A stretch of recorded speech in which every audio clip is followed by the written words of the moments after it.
Investigating a triple homicide. Good evening to you. I'm Jennifer Andrews. Our Shahid Evans was at the scene today and joins us now with details. Monroe Mayor Friday Ellis and the Monroe Police Department held a press conference today after a triple homicide took place in the city last night. NBC 10's Shaw Pryor was at the emotional press conference and has more. It's like the second triple homicide in like the same month. I'm doing this video at 2 a.m, so it's still the same month, but you know it is the first. But this is the second triple homicide this month, y'all. What the hell is going on, man? We got going on in this world today. Big Jordan thinks those involved knew each other. He also says drugs played a role, and the chief sounds disgusted as he describes the crime. What we have here is a special kind of evil. There's evil in the world, but this is a different kind. You got a baby killer that's running around on the loose right now. We've got some very good leads by some fine detective work that are leading us in the right directions. In a triple homicide in Monroe, 2 adult men and a 2-year-old child were found dead at the scene. We all put our foot down to say these folks are breathing borrowed air, and they are no longer allowed in this community. He said these folks is using borrowed air, meaning that the earth that we was born on, that God gave us given rights to, is not yours. That's how they think about it. When you do a crime, just think about it, y'all. When you do a crime, this is what they look at you like. You no longer have no parts of this earth. You're done. If they catch you, you become a number. If they don't catch you, then, you know, hey, I don't know. I don't know, y'all. But this is what they think of you when you do a crime. You're no longer part of this earth. It's crazy works, but that's what it is.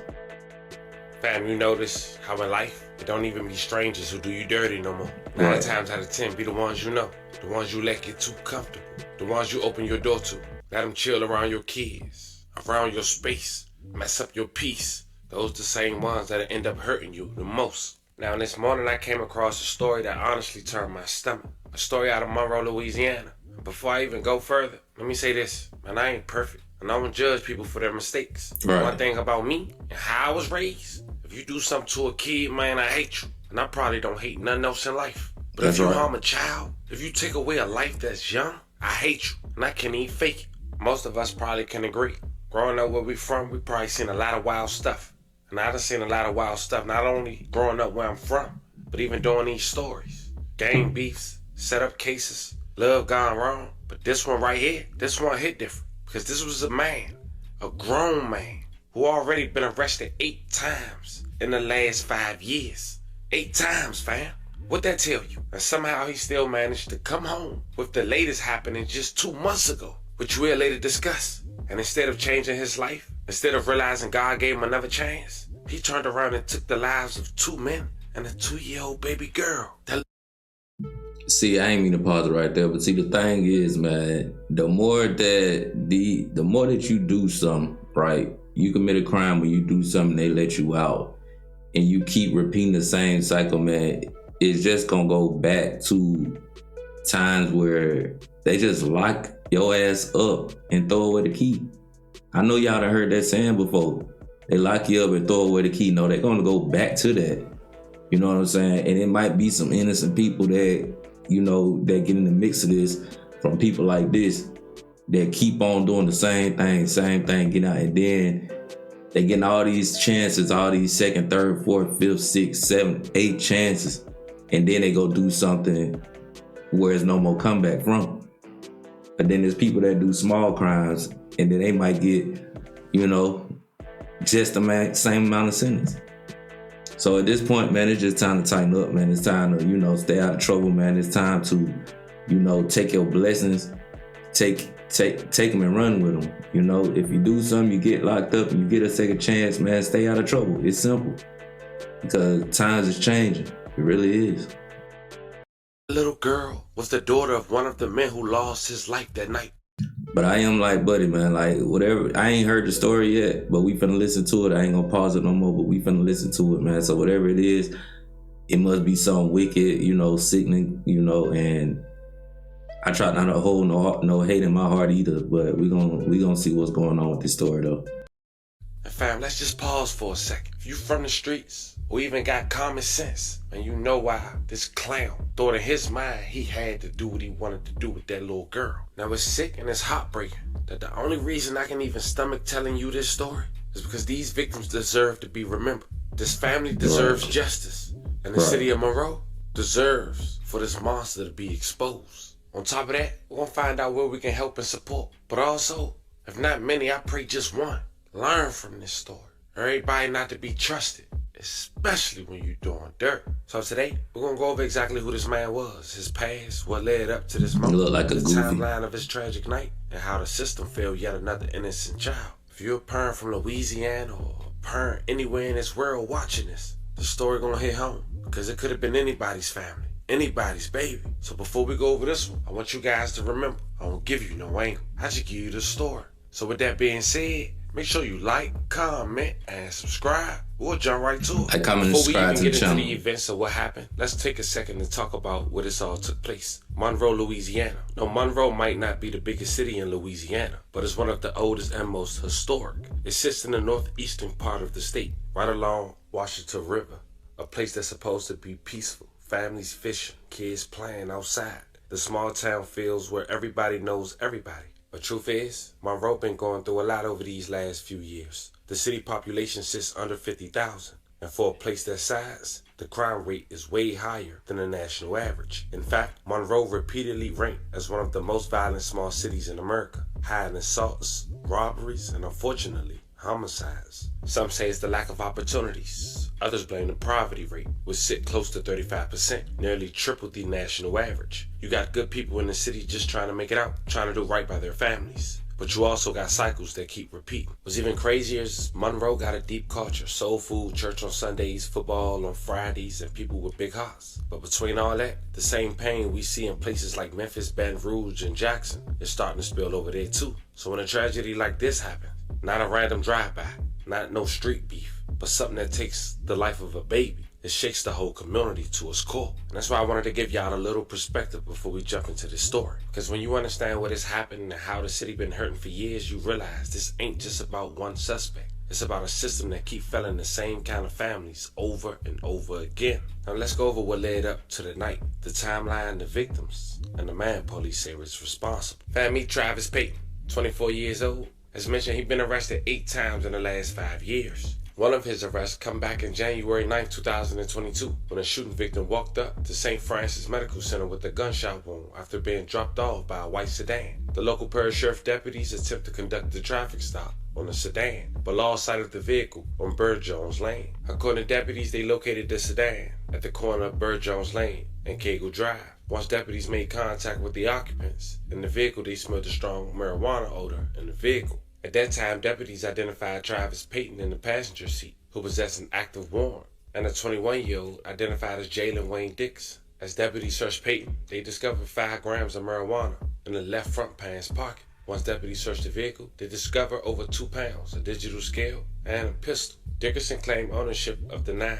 Payton chose not to give a statement to deputies. Dickerson and Payton were transported and booked into the correctional center. They both were charged with possession with intent to distribute a controlled substance. As you can see, he was out on bail and that case wasn't over, fam. But he still had arrests after that, with the latest being just 2 months ago. It was August 16, 2025. He got arrested again for having marijuana, this time around 7 in the morning. But once again, he got a $2,200 bond. And then just 2 months later, October 28, 2025, at around 2:30 a.m., with authorities claiming over a marijuana dispute at a residence at the 2000 block of Grandmont Street near the city's public works department. Authorities walked in the residence and saw 2 men and 1 baby girl shot in the head upon walking inside the home.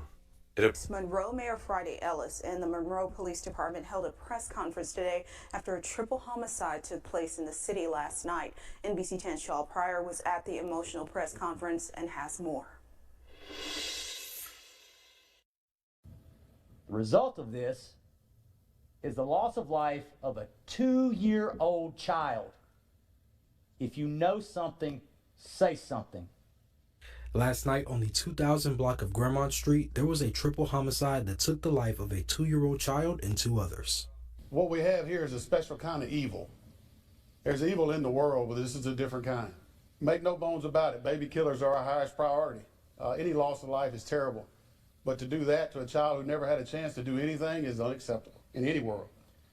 Monroe Police Chief Vic Zordon says that the situation potentially involved retribution, and he urged the community to not take matters into their own hands. Drugs were involved in this case. These individuals knew each other. Retribution was a possibility, and what I encourage the public to do is not take matters into your own hands. I'm sorry, at that point, bro, it's definitely going into my own hands. Like, you know what I'm saying? Anybody can feel how they want to feel about the situation, but at that moment in time or anything like that, bro, it's definitely going into my hands. I'm not going to wait on the police to come and do nothing. I'm not going to wait for nobody to do nothing. At the end of the day, you talking about what? Man, ain't no way. But I'm trying to figure out what the baby had to do with anything anyways. You talking about a 2-year-old. I mean, whatever beef you got with the parents or with the dad or whatever the case may be, that's with them.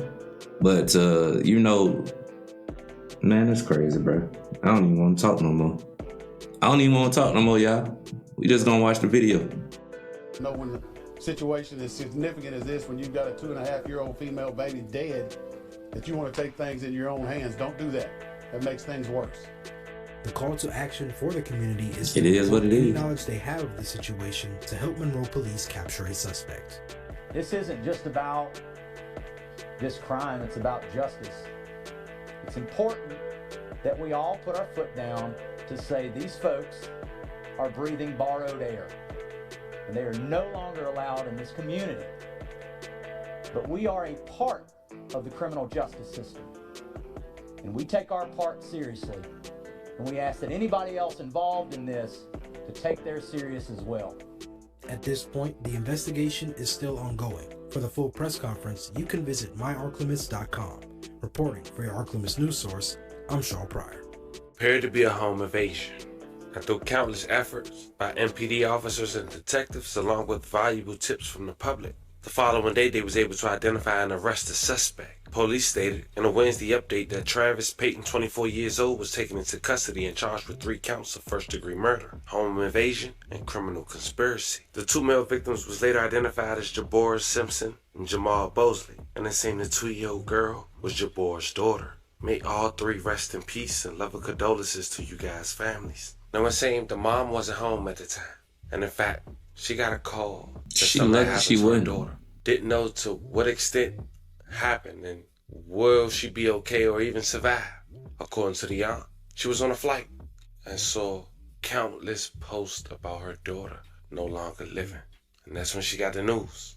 Now when authorities had announced an arrest, Moore's mom went to Facebook and said the following: "Oh, thank you, God. My baby and Bosley begged for their lives. That was cold and calculated, man. They did not deserve what tragedy that took place. Yeah, I stole a PS5 plus 3 innocent lives. It wasn't that serious. My baby nor Bosley be bothering you bump people, man. I hope they give you the death check. I ain't lying. And please don't comfort me. My 2-year-old grandchild is gone. My son and Bosley lives were taken. My birthday will never be the same." Wow, this happened on her birthday. "I kicked, screamed, punched at the air, fell out and hollered. Daddy, please come out of that house. My baby, nor Bosley came out of there. They out in body bags. Right in jail, oh." The mom also made another post. "Y'all really went in that house and killed my baby, his best friend and his daughter. My baby is a well-mannered, respectful young man. He loved his daughter so much. He took her to doctor's appointments, fed, clothed, bathed, spent time with, and the list goes on. He was attentive to her daily. He has had the same group of friends since elementary school, and I treated them like my own.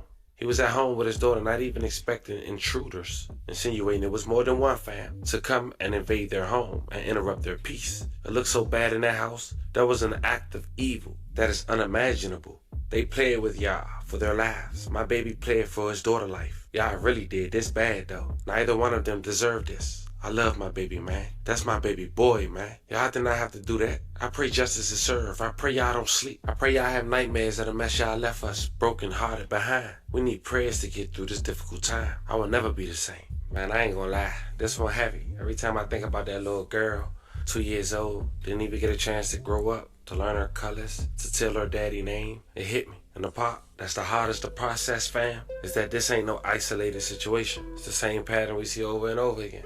Police coming out saying this was over a marijuana dispute. And fam, let's be real, it's 2025, man. That's what I'm saying. You having them about 100 coming off the truck, what profit you really making? And to take a 2-year-old girl, life was short slum shit. Foul, man. More development, fam. I keep you guys updated. This was the story of a young man and his best friend being gunned down alongside his daughter after the man allegedly killed him and robbed him for his PlayStation 5, just to get apprehended less than 24 hours later. There's a link in the bio to help support this family. If you feel in your heart to do so, please do so.